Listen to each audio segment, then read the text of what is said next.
Hai teman-teman Unicorn, gimana kabarnya? Semoga baik-baik saja dan sehat selalu.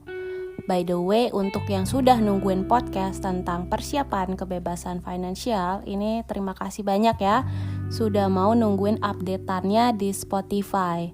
Sebelumnya itu aku tuh sudah pernah dan sering banget bahas financial freedom. Tapi pada episode kali ini bakalan mau memberikan beberapa informasi lagi. Episode ini lebih kepada prakteknya ya. Jadi selama diri kita berproses untuk mencapainya, diri kita harus punya dulu yang namanya penghasilan tetap dan passive income. Penghasilan tetap itu biasanya berasal dari gaji tetapnya teman-teman ya, yang bekerja di perusahaan orang lain atau mungkin yang bekerja di instansi pemerintahan. Atau kalau teman-teman yang hanya sumbernya dari bisnis pribadi, carilah average atau rata-rata penghasilannya per bulan dari bisnisnya. Nah, sedangkan di passive income, ini biasanya berasal dari investasi. Ini bisa berupa penghasilan dari reksadana, dividen saham, mata uang kripto, dan lain-lain ya. Ya kalau mau yang tidak beresiko tinggi, teman-teman bisa investnya di jenis reksadana pendapatan tetap. Tapi ini profitnya kecil banget sih. Nah sedangkan kalau dimasukkan yang jenisnya ke reksadana saham biasanya lumayan. Hanya saja diri kita pasti portofolionya pernah minus. Kalau udah minus begitu jangan ditarik ya.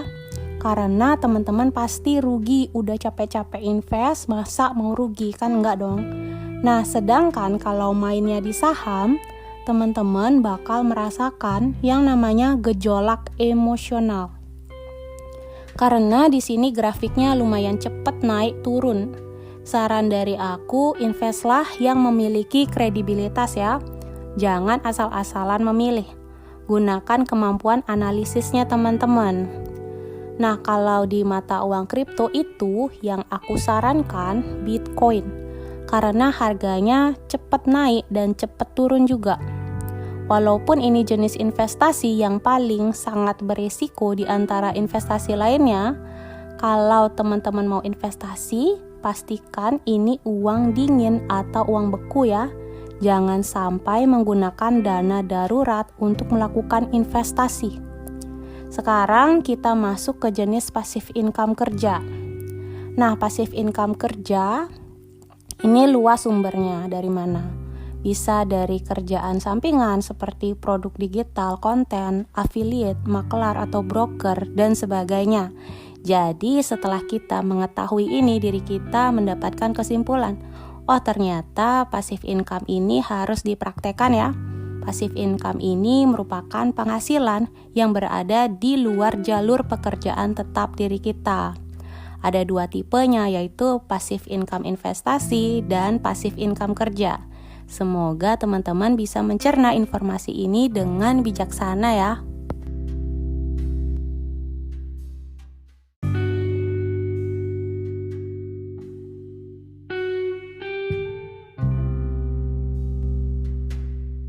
Tapi di samping itu juga apabila teman-teman ada yang merasa aku itu ngajarin materialistis, ini nggak benar ya, bahwa diri kita haruslah bisa menggunakan currency energy dengan bijaksana.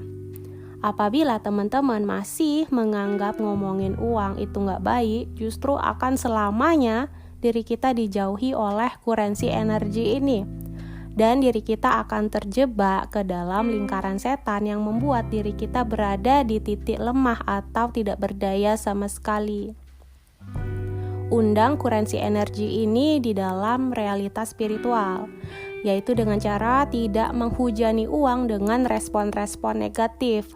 Untuk kamu yang ingin bermanifestasi dengan magic, dapat menggunakan Incense Unicorn Manifesting ya. Cara-cara pakainya ada di deskripsi dalam website resmi unicorndupahealing.com. Dan kalau ada teman-teman yang masih bingung memulai passive income investasi, teman-teman dapat menggunakan platform ajaib, yaitu download dulu apps-nya ya. Gunakan kode referral ajaib aku, yaitu NIC3YVH. Semuanya huruf kecil, dan kalau aku ada sebut angka, ketik dengan angka ya. Dan mungkin kalau ada yang masih bingung memulai passive income kerja, dapat dimulai dengan konten ya teman-teman. Di dalam konten teman-teman bisa menjual produk digital, misalkan e-book atau buku digital, atau produk apapun lah. Dan kalau misalkan teman-teman ada yang seorang profesional gitu, itu bisa ya dibikin kreatif kontennya. Misalnya nih, makeup artist, edukasi, template atau desain grafis, dan sebagainya. Ada bermacam-macam, gak bisa aku sebutkan satu persatu.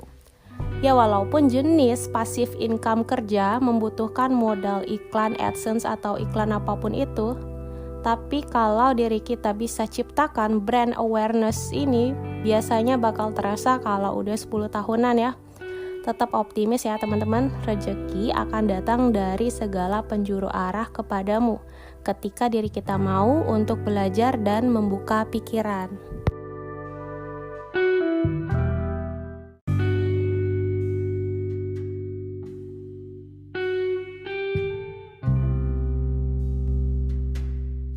By the way, isu-isunya Bitcoin katanya bakal mencapai 1M untuk satu koin.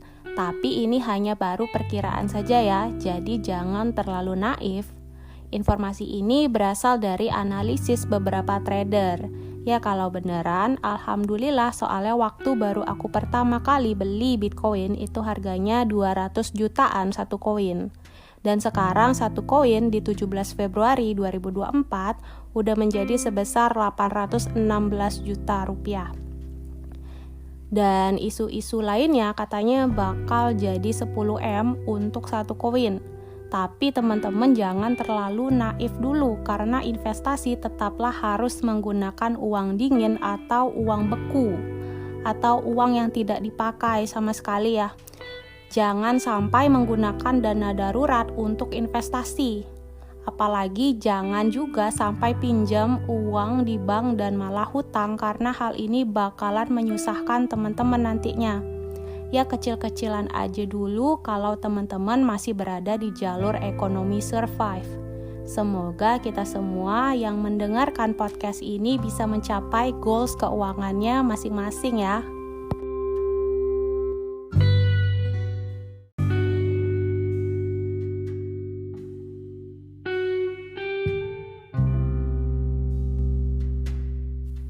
Dan di sini juga aku akan memberikan solusi untuk mengatur keuangan, yaitu menggunakan rasio 50/30/20. Artinya apa? Sebentar akan aku jelaskan.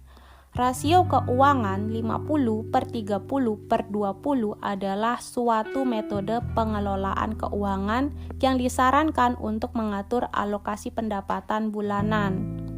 Metode ini membagi pendapatan bulanan menjadi 3 bagian utama, yaitu kebutuhan, keinginan, dan tabungan, dengan proporsi masing-masing sebesar 50%, 30%, dan 20%. Nah, 50% untuk kebutuhan ini adalah bagian dari pendapatan bulanan yang dialokasikan untuk kebutuhan pokok atau biaya yang diperlukan untuk menjalani kehidupan sehari-hari. Kebutuhan ini meliputi biaya sewa atau hipotek, makanan, transportasi, utilitas atau listrik, air, gas, dan asuransi kesehatan, dan pembayaran minimum hutang. Nah, 30% untuk keinginan ini adalah dari pendapatan bulanan yang dialokasikan untuk keinginan atau kegiatan non-esensial yang meningkatkan kualitas hidup atau memberikan kesenangan. Keinginan ini bisa termasuk biaya hiburan, liburan, makan di luar, belanja pakaian, atau barang-barang kecil lainnya, hobi, dan gaya hidup. Nah, yang 20% untuk tabungan dan investasi. Ini adalah bagian dari pendapatan bulanan yang dialokasikan untuk menabung dan berinvestasi untuk masa depan.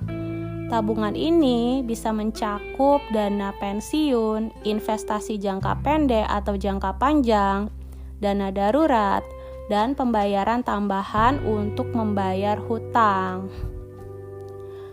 Nah, rasio keuangan 50/30/20 dapat membantu seseorang atau keluarga dalam merencanakan dan mengelola anggaran keuangan dengan lebih efektif.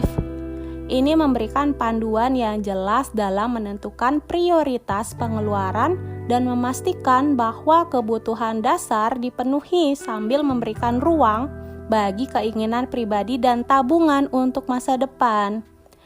Namun penting untuk diingat bahwa setiap situasi keuangan individu berbeda dan beberapa penyesuaian mungkin diperlukan berdasarkan kebutuhan dan tujuan pribadi masing-masing. Untuk kamu yang ingin konsultasi dengan aku, bisa langsung reading tarot aja. Di sana nanti akan aku jelaskan bagaimana cara mengalokasikan uangnya. Semoga podcast ini bermanfaat ya. Sampai jumpa di episode berikutnya.